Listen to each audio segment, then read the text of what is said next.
दिल्ली में पाकिस्तान टीवी दिखा सकते हैं? दिल्ली भारत का हिस्सा है, कश्मीर भी भारत का हिस्सा है ना, तो वहां पाकिस्तान टीवी कैसे चलाते थे? जिन्ना वाले नोट पाकिस्तान में कैसे चलते हैं? यहाँ तो गांधी जी वाले नोट चलते हैं। हम जो नोट इस्तेमाल करते हैं उसमें गांधी जी की तस्वीर बनी है। पाकिस्तान में, कश्मीर में जो नोट चलते थे उसमें जिन्ना की फोटो है। इसका मतलब कहीं ना कहीं ये जो डबल इंजन की सरकार थी, और ये जो दो परिवार थे ना, मुफ्ती और अब्दुल्ला वाले, इन्होंने उस पर रोटियां सेकी, इन्होंने कश्मीरी हिंदुओं को मार के भगाया। जो ये सब कुछ चला उसमें चुपचाप मौन व्रत पे थे, ये विदेशों में जाके अय्याशी करते थे, और यहाँ जो सरकार थी, जो यहाँ संसद था, उस पर मौन व्रत था। आप कल्पना नहीं कर सकते किसी के बच्चे के सामने उसकी मां को नंगा करके जब उसका बलात्कार होता है, और इस बारे में हम चर्चा भी ना करें। इसमें कोई फिल्म बनी तो फिल्म में रिलीज मत होने दो, लोगों को सच मत जाने दो। जिनकी हिम्मत है वो 19 जनवरी को जंतर मंतर पे जाया करें, जहां पे सारे कश्मीरी हिंदू इकट्ठा। जिस तरीके से अफगानिस्तान से बहुत सारे परिवार भारत भाग के आए, आज उनको शरण मिला, आज वो नौकरी कर रहे हैं, जगह जगह रह रहे हैं। कश्मीरी हिंदुओं को तो टेंट के अलावा कुछ मिला ही नहीं। मतलब जो कश्मीरी हिंदुओं के पास अपना घर, अपना मकान, सब कुछ था, उनको रातों रात कहा गया कि तुम छोड़ के भागो। और कश्मीरी हिंदू भाग जाएं, लेकिन अपनी बेटियों और अपनी पत्नियों को छोड़ के जाएं। क्यों? तुम्हारे बलात्कार के लिए। और 32 साल से सच छुपा हुआ है, हम इसको बताएं ना, इस पे पिक्चर ना बने। और जब पहली बार पिक्चर बनी है तो उसके बाहर लोग पुलिस वालों को खड़ा कर दे रहे हैं ताकि बवाल ना हो। चलो, सेफ्टी सिक्योरिटी के लिए कर रहे हैं। आपको पता होगा कई सारे सिनेमा हॉल के बाहर हाउसफुल का बोर्ड है, अंदर जाके पता चलता है कि पूरा हॉल खाली है। बॉलीवुड माफियाज किस तरीके से काम कर रहे हैं। इसी तरह कंगना रनौत की थलाईवी आई। मैं खुद अपने एनजीओ के बच्चों को थलाईवी दिखाना चाहती थी, पर थलाईवी की टिकट दिल्ली में बहुत रेयर सिनेमाज में लगी थी। मैं खुद अपनी ऑफिस से अपने लोगों को सबको स्पॉन्सर करूंगी कि कश्मीर फाइल जरूर देखने जाएं, और जो लोग बहुत भाईचारे की बात करते हैं उनसे पूछा जाए कि कश्मीर में क्या कश्मीरी हिंदू जब वापस जाके रहेंगे तो उनको सेफ्टी सिक्योरिटी से वहां के भाईजान लोग रहने देंगे? ये बहुत बड़ा सवाल है। लेकिन मैम, ये जो बात आप कर रही हैं, प्रोपेगेंडा कह रहे हैं कि जो पूरी की पूरी मूवी आई, ये हिंदू कट्टरता को बढ़ाने की कोशिश की जा रही है, अल्पसंख्यकों को दबाने की कोशिश की जा रही है, जो बुद्धिजीवी है। कैसी बात कर रहे हैं आप, मुझे जरा बताइए। देश की आज़ादी के समय इस देश में 7 करोड़ मुसलमान थे, आज हमारे पास 30 करोड़ मुसलमान हैं। बहुत सारे मुसलमान बच्चों को मैं खुद पढ़ाती हूँ, लिखाती हूँ, बहुत सारे बच्चों को मैं स्पॉन्सर करती हूँ। मुझे बताइए कि जो एक आबादी है वो बढ़ रही है, खा रही है, पी रही है, वो हिजाब पहने न पहने, वो मस्जिद जाए न जाए, वो पूजा करे, उसकी मर्जी। हमारे देश में हर मुसलमान स्वतंत्र है, उसको जो पढ़ना है, हिंदी पढ़ना है, उर्दू पढ़ना है, अंग्रेजी पढ़ना है। लेकिन क्या कोई मार के भगा रहा है उनको?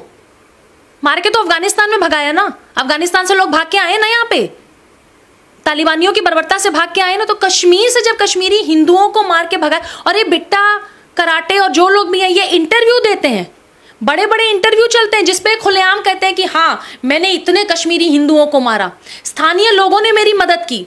जो गुनहगार है वो कई साल तक जेल नहीं जाता है, वो बलात्कार करता है, वो लड़कियों के कपड़े नोचता है, उनके अंग नोचता है, बलात्कार करने के बाद उनको जिंदा आरी पे काट देता है, छोटे छोटे बच्चों को लाइन में खड़ा करके गोली मार दी जाती है। चर्चा ना हो इस बारे में। तुम्हें बलात्कार करने में शर्म नहीं आई, तुम्हें लोगों को मार के भगाने में शर्म नहीं आई, हम इस बारे में बात कर रहे हैं तो उसमें शर्म आनी चाहिए हमें। इसको हम सेक्युलर कहते हैं।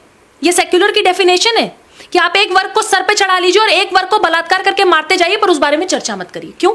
ये देश हिंदुओं का है, मुसलमानों का है, सिखों का, ईसाइयों का है, तो चारों लोग अपनी मर्जी से रहेंगे। चारों लोगों की, कोई किसी को भगा नहीं सकता, कोई, ना हिंदू मुसलमान को, ना मुसलमान हिंदू को। तो जब कश्मीरी हिंदू 5 लाख भगाए गए तो उस बारे में बात क्यों नहीं होती? जब छोटी छोटी बच्चियों को बंगाल में रोहिंग्या मुसलमान बलात्कार के लिए ले जाते तो क्यों नहीं चर्चा होती?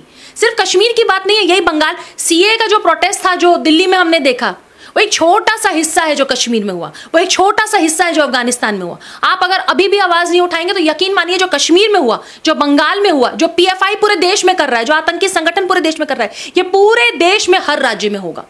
मैं लास्ट और आखिरी सवाल पूछता, प्रधानमंत्री ने इसका खुद प्रमोशन किया, प्रधानमंत्री प्रमोशन नहीं कहेंगे, उन्होंने चर्चा की, इसके बाद ये मूवी और रातों रात वायरल हो रही है। एक सेकंड, प्रधानमंत्री ने इसका प्रमोशन, जो आपने कहा प्रधानमंत्री ने इसका प्रमोशन नहीं किया, प्रमोशन चर्चा की, इसका प्रमोशन कर रहे हैं। हम सिर्फ ये कह रहे हैं कि जो 32 साल पहले गिरजा टिक्कू के साथ हुआ, लेट द वर्ल्ड नो, दुनिया को जानने दीजिए कि गिरजा टिक्कू कौन थी, पता चलने दीजिए कि एक 23 साल की टीचर थी जो अपनी सैलरी लेने गई थी और उसका बलात्कार करने के बाद उसके पड़ोसी ने ही उसको जिंदा आरियों पे काट दिया। क्यों नहीं बात करें इस बारे में? हम दूरदर्शन के वो अधिकारी के बारे में क्यों नहीं बात करें कि जो अपने ऑफिस से आ रहे थे और उनको काट के उनके बॉडी को फेंक दिया गया और जानवरों के बीच में खिला दिया? इस बारे में क्यों नहीं बात करें? पति के खून से सने हुए चावल को महिलाओं को कश्मीर में खिलाया गया, नहीं खाओगे तो तुम्हारे बच्चों को मार देंगे, नहीं खाओगे तो तुम्हारे कपड़े नोच लेंगे, नहीं खाओगे तो बलात्कार कर देंगे। इस पर चर्चा ना हो, हम इसको सेक्युलरिटी कहते हैं। ये सेक्युलर के, हम डेमोक्रेटिक कंट्री में रहते हैं जहां सबको अधिकार है। 23 साल से टेंट में रहते हैं कश्मीरी पंडित, वहां के करोड़ों की अपनी संपत्ति छोड़ के दिल्ली में और जगह जगह 1 BHK 2 BHK में रह रहे हैं। जो ये प्रोपेगेंडा कह रहा है ना, उसको जरा कहिए कि कश्मीरी पंडितों से अगर आंख मिलाने की आपकी हिम्मत है, जरा जवाब दीजिए कि 32 साल तक यहाँ की क्या संसद नहीं थी क्या? सब पार्लियामेंट नहीं होता था क्या? नेता मर गए थे क्या? एक्टिविस्ट मर गए थे क्या? सारे एक्टिविस्ट जिंदा थे, नेता जिंदा थे, पत्रकार जिंदा थे, लोग जिंदा थे। चर्चा क्यों नहीं हुई इस बारे में? क्यों हाथरस के बारे में चर्चा होती है? क्यों कश्मीरी पंडित के बारे में चर्चा नहीं होती? क्यों गिरजा टिक्कू के बारे में चर्चा नहीं होती? क्यों टपलू साहब के बारे में चर्चा नहीं होती? इन लोगों के क्यों कौल साहब के बारे में चर्चा नहीं होती, जिनको बर्बरता से काट दिया, मार दिया? क्यों नहीं बात करते हम इस बारे में? हम डरते हैं। और अगर जो मुंह खोलेगा आप ये कहेंगे कि नहीं नहीं देखो ये कट्टरता की बात करते हैं। अरे अफगानिस्तान से आए हुए मुसलमानों को भारत ने दिल से लगाया। छोटे छोटे बच्चों को हम पढ़ा रहे हैं जो अफगानिस्तान से आ रहे हैं कि छोटे बच्चों, मासूम बच्चे, इनकी क्या गलती है? जो किया तालिबान ने किया। तो हम कश्मीर से भगाए हुए हिंदुओं को गले लगा लेंगे तो हम सेक्युलर नहीं है? हम दोहरा मापदंड कर रहे हैं। लास्ट क्वेश्चन पूछता हूँ, 32 साल की बात हो रही है कि 32 साल से न्याय नहीं मिला। बॉलीवुड ने 32 साल में ऐसी फिल्में क्यों नहीं बनाई आपकी नज़र में? बॉलीवुड की हिम्मत, हैसियत, औकात तीनों नहीं है। अगर होती तो सुशांत सिंह राजपूत के केस में जिस तरीके से चुप हैं, आज तक ये चुप हैं। आपने देखा कि कश्मीर फाइल्स की तारीफ वर्ल्ड में लोग कर रहे हैं। मैं वीडियोस देख रही हूँ, लंदन, अमेरिका, ऑस्ट्रेलिया, जो जहाँ रह रहा है वो वहाँ के मतलब भारत माता की जय के नारे लग रहे हैं। मैं जब सिनेमा हॉल में गई दिल्ली में तो फिल्म के बीचों बीच भारत माता के जय के नारे लग रहे हैं। आप जिस देश में रहते हैं, जिस धरती पर रहते हैं, जो धरती हमारा बोझ सहती है वो हमारी माँ है। हम भारत माता की जय कहेंगे तो हम भाजपाई हो जाएंगे, संघी हो जाएंगे। मतलब जितने लोग देश की आज़ादी में लड़े थे 1947 से पहले, सारे संघी थे।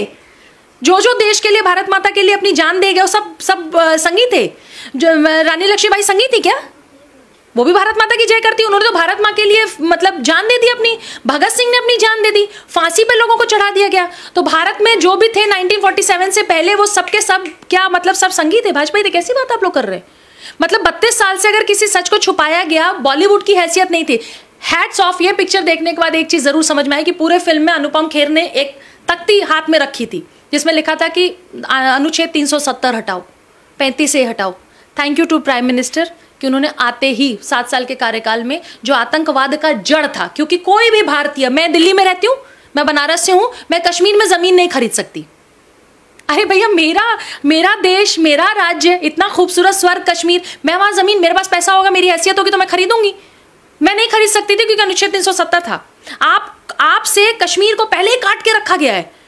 Thank you to prime minister जिन्होंने अनुच्छेद 370 हटाया और दिल्ली से लेके, कश्मीर से लेके और वहां तक के सारी चीजों को एक साथ जोड़ा। अब वो हमारा अभिन्न अंग है, हमेशा रहेगा। जिसको भी ये गलतफहमी है कश्मीर के बारे में, वो अब जवाब युवा खुद देंगे। और बदलता हुआ भारत आपको 2014 के बाद दिख रहा है, नहीं जिसको दिख रहा होगा वो सिनेमा हॉल्स में चला जाए, उसको बदलता हुआ भारत दिखेगा। इस समय हिजाब की बड़ी चर्चा हो रही है, हिजाब पे चर्चा हो रही है, कश्मीरी पंडितों पर चर्चा नहीं हो रही। अगर फारूक अब्दुल्ला की बात करें, उनके बेटे उमर अब्दुल्ला, वो कह रहे हैं कि हिजाब गलत तरीके से हटाया जा रहा है। महबूबा मुफ्ती हैं, ओवैसी सब कश्मीर फाइल्स में नहीं बोल रहे। अब्दुल्ला और महबूबा मुफ्ती जैसे परिवारों ने तो रोटियां सेकी हैं कश्मीर में।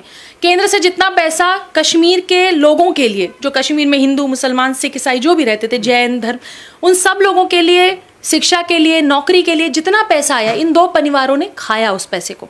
अनुच्छेद 370 के बाद इनकी दुकान हो गई बंद। अब्दुल्ला साहब ने कल एक ट्वीट किया जिसमें उन्होंने कहा है कि हिजाब जो है हटाना वो महिलाओं का राइट है। आप कौन से स्कूल में गए हैं जहाँ पे स्कूल यूनिफॉर्म नहीं चलती? मैं तो जिस स्कूल में पढ़ी हूँ बचपन से लेके आज तक, वहाँ यूनिफॉर्म होती थी। स्कूल यूनिफॉर्म, स्कूल्स में यूनिफॉर्म क्यों रखे जाते हैं? क्योंकि स्कूल में जितने बच्चे पढ़ते हैं वो सब वही यूनिफॉर्म पहन के आए, तो कोई गरीब अमीर न लगे, कोई धर्म जाति का भेद न लगे। एक ही सफेद शर्ट और जो भी नीचे यूनिफॉर्म होती है वो सब बच्चे पहन के आते हैं। स्कूल यूनिफॉर्म से चलेगा। आप आज कह दीजिए कि स्कूल में आप हिजाब पहन के आइए, कल कह दीजिए बुर्का पहन के आइए। हिंदू बच्चे कहेंगे जी मैं तो राम नामी दुपट्टा पहन के जाऊंगा, सिख बच्चे कहेंगे कि मैं अपने वेशभूषा में आऊंगा, ईसाई कहेंगे मैं तो अपनी वेशभूषा में। तो यूनिफॉर्म का क्या मतलब रहा? तो यूनिफॉर्म हटा देना, भारत सरकार पूरे देश भर से यूनिफॉर्म हटा दे और कह दे कि तुम अपने अपने धर्म का प्रचार करो स्कूलों में। स्कूल धर्म का प्रचार के लिए क्या? धर्म का प्रचार करना तो मंदिर जाइए, मस्जिद जाइए। गुरुद्वारे जाइए, चर्च जाइए, स्कूल सिर्फ पढ़ने आइए, राजनीति मत करिए। और हिजाब से और किसी भी ऐसे चीज़ों से वुमेन राइट्स की बात मत करिए। अब्दुल्ला साहब की हिम्मत हैसियत नहीं थी कि जब तालिबानी जो है अफगानिस्तान में काटते हैं, मारते हैं, तब वहाँ नहीं बोलते। तब उन मुसलमान बच्चियों को जब काट दिया जाता है, मार दिया जाता है, तब वहाँ बोलने नहीं आते। ये वो लोग हैं जिन्होंने अनुच्छेद 370 के अंडर में पूरे कश्मीर का पैसा खाया है। ये वो लोग हैं जो 5 लाख कश्मीरी हिंदुओं को भगाने का श्रेय जिनको जाता है। ये डबल इंजन की सरकार जो वहाँ थी, इन्होंने उनको भगाया है। मैं तो कहती हूँ कि इनकी प्रॉपर्टी सीज करनी चाहिए। इन्होंने जितना जनता का पैसा खाया वो सारी प्रॉपर्टी सीज हो और 5 लाख हिंदुओं में बांट दी जाए प्रॉपर्टी, क्योंकि हिंदुओं की प्रॉपर्टी तो ये जिहादी लेके बैठे हुए हैं वहां पे। बागान किसी और के, जमीन किसी और का, घर किसी और का, रह कोई और रहा है। मतलब पेपरों पे नाम बाप दादाओं का है, रह कोई और रहा है। कैसे भाई? केंद्र सरकार से भी कहूंगी कि ये कश्मीर फाइल्स आने के बाद ये अच्छा समय है जब आप वहां पे जो कश्मीरी हिंदुओं हैं आप उनको बसाइए, उनकी प्रॉपर्टीज, जिसका जो अधिकार है उसको दीजिए ना। जिसने जिस आंगन में अपने पिता के साथ, अपनी माँ के साथ वो खिड़की, वो आंगन, वो घर, आप उनका वापस करिए, तब मानेंगे कि हाँ, मतलब हमें उम्मीदें भी हैं। देखिए, हमें उम्मीदें भी हैं सेंट्रल गवर्नमेंट से।